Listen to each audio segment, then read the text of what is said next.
നമസ്കാരം. മലയാളി വാർത്ത ഇൻസൈഡിലേക്ക് സ്വാഗതം. അറബിക്കടലിൽ ഇന്ത്യയുടെയും പാകിസ്ഥാൻ്റെയും നാവികസേനകൾ മുഖാമുഖം. വെറും 85 നോട്ടിക്കൽ മൈൽ വ്യത്യാസത്തിലാണ് ഇരുവിഭാഗവും. ഇരുസേനകളും അടുത്താണ് എന്ന് വ്യക്തമാക്കുന്ന സാറ്റലൈറ്റ് ചിത്രങ്ങൾ പുറത്തുവന്നു.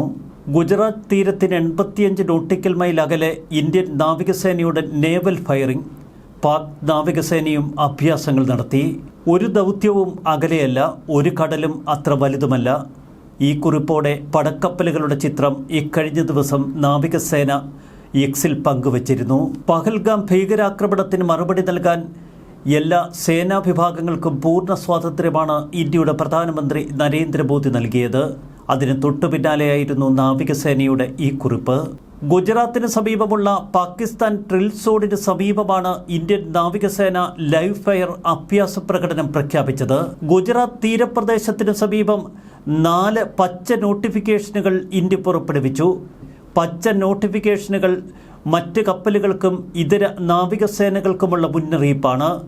ട്രില്ലിൻ്റെ ഭാഗമായി വെടിവെപ്പുണ്ടാകും എന്നർത്ഥം. നാവിക ഭാഷയിൽ പറഞ്ഞാൽ ഗ്രീൻ നോട്ടിഫിക്കേഷൻ എന്നത് ഒരു പ്രത്യേക പ്രദേശത്തും സമയപരിധിയിലും ആസൂത്രണം ചെയ്തിരിക്കുന്ന ലൈവ് ഫയറിംഗ് അഭ്യാസങ്ങളാണ്. ഇത് മറ്റ് കപ്പലുകളെയും വിമാനങ്ങളെയും അറിയിച്ചുകൊണ്ട് സമുദ്ര അധികാരികൾ പുറപ്പെടുവിക്കുന്ന പൊതു അറിയിപ്പിനെയാണ് സൂചിപ്പിക്കുന്നത്.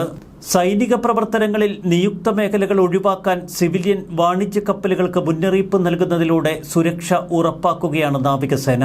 പാകിസ്ഥാൻ ട്രിൽ മേഖലയ്ക്ക് തൊട്ട് സമീപമാണ് ഇന്ത്യൻ നാവികസേന ഇപ്പോൾ വിവിധ അഭ്യാസങ്ങൾ നടത്തിവരുന്നത്. വരും ദിവസങ്ങളിൽ കൂടുതൽ പ്രകടനങ്ങൾ ഷെഡ്യൂൾ ചെയ്തിരിക്കുന്നു. വെടിവെപ്പ് അറിയിപ്പുകൾ 2025 ഏപ്രിൽ 30 മുതൽ മെയ് 3 വരെ നീണ്ടു നിൽക്കും. കഴിഞ്ഞയാഴ്ച പാകിസ്ഥാൻ 4ാമത് നാവിക മിസൈൽ വിക്ഷേപണ അറിയിപ്പ് പുറപ്പെടുവിച്ചിരുന്നു. എന്നാൽ കഴിഞ്ഞ 3 തവണയും ഒരു മിസൈലും പാകിസ്ഥാൻ വിക്ഷേപിച്ചില്ല. മേഖലയിലെ സ്ഥിതിഗതികളും പാകിസ്ഥാന്റെ പ്രവർത്തനങ്ങളുമൊക്കെ ഇന്ത്യൻ നാവികസേന സസൂക്ഷ്മം നിരീക്ഷിച്ചു വരുന്നു.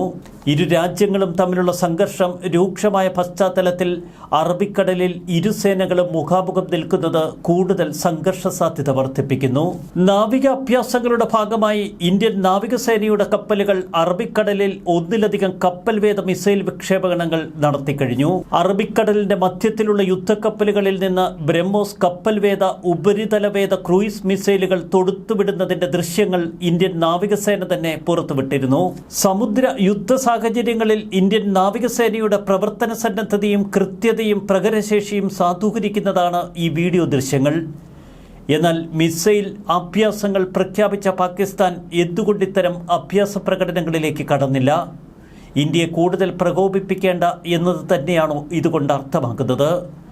മറുവശത്ത് ഇന്ത്യ തങ്ങളുടെ അഭ്യാസ പ്രകടനങ്ങളുമായി ശക്തമായി നിലയുറപ്പിച്ചിരിക്കുന്നു. ഇതിനിടയിൽ പാകിസ്ഥാൻ തില്ല റേഞ്ചിൽ ഫീൽഡ് ഫയറിംഗ് അഭ്യാസങ്ങൾ നടത്തി. പാകിസ്ഥാൻ തങ്ങളുടെ പങ്കാളിത്തം പഹൽഗാം ഭീകരാക്രമണത്തിൽ തുടർച്ചയായി നിഷേധിക്കുമ്പോഴും മറുവശത്ത് സമുദ്രമേഖലയിലും മറ്റ് ചില മേഖലകളിലുമൊക്കെ അഭ്യാസങ്ങൾക്കുള്ള ഒരുക്കം തുടരുന്നു. ഇന്ത്യ പ്രതികാരം ചെയ്യുമെന്ന് പ്രതിജ്ഞയെടുത്തു നിൽക്കുന്നുവെന്നാണ് പാകിസ്ഥാൻ ഇപ്പോഴും പറയുന്നത്. മറുവശത്ത് അന്താരാഷ്ട്ര സമ്മർദ്ദങ്ങൾ ശക്തമാകുന്നു. ഇന്ത്യയും പാകിസ്ഥാനും സംയമനം പാലിക്കണമെന്ന തലത്തിലാണ് അന്താരാഷ്ട്ര സമ്മർദ്ദങ്ങൾ. പാകിസ്ഥാൻ ഏപ്രിൽ 30 മുതൽ മെയ് 2 വരെയാണ് നാവികസേനയുടെ അഭ്യാസ പ്രകടനങ്ങൾ ഷെഡ്യൂൾ ചെയ്തിരുന്നത്. സാധാരണ ഇത്തരം നാവികാഭ്യാസങ്ങൾ പതിവാണെങ്കിലും ഏപ്രിൽ 22-ന് 26 നിരപരാധികളുടെ മരണത്തിന് കാരണമായ പഹൽഗാം ഭീകരാക്രമണത്തിന് ശേഷം ഈ അഭ്യാസങ്ങളുടെ സമയവും സാമീപ്യവുമൊക്കെ അന്താരാഷ്ട്ര മാധ്യമങ്ങളുടെ ശ്രദ്ധ ആകർഷിക്കുന്നു. ഇന്ത്യൻ നാവികസേനയുടെ യുദ്ധക്കപ്പലുകൾ ഒന്നിലധികം കപ്പൽ വിരുദ്ധ വെടിവെപ്പുകൾ വിജയകരമായി നടത്തിയിരുന്നു. ഇത് ദീർഘദൂര കൃത്യതയുള്ള ആക്രമണങ്ങൾക്കുള്ള അവരുടെ സന്നദ്ധതയെ വീണ്ടും സാധൂകരിക്കുന്നു.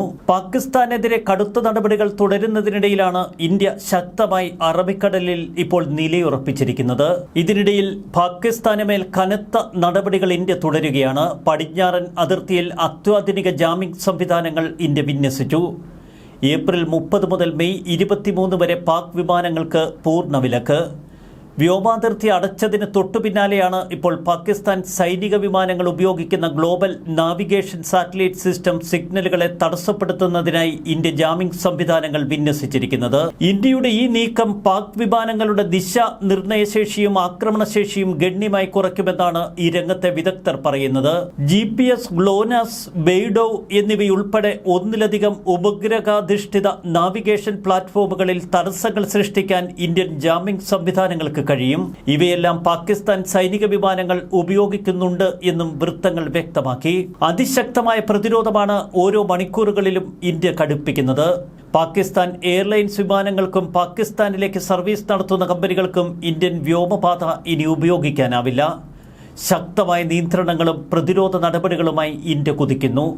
അതിന് വ്യോമസേനയുടെ കാര്യത്തിലായാലും കരസേനയുടെ നീക്കങ്ങളിലായാലും അറബിക്കടലിലെ നാവികസേനയുടെ പഴുതടച്ച സുരക്ഷാ ക്രമീകരണങ്ങളിലായാലും. ന്യൂസ് ഡെസ്ക് മലയാളി വാർത്ത ഇൻസൈഡ്.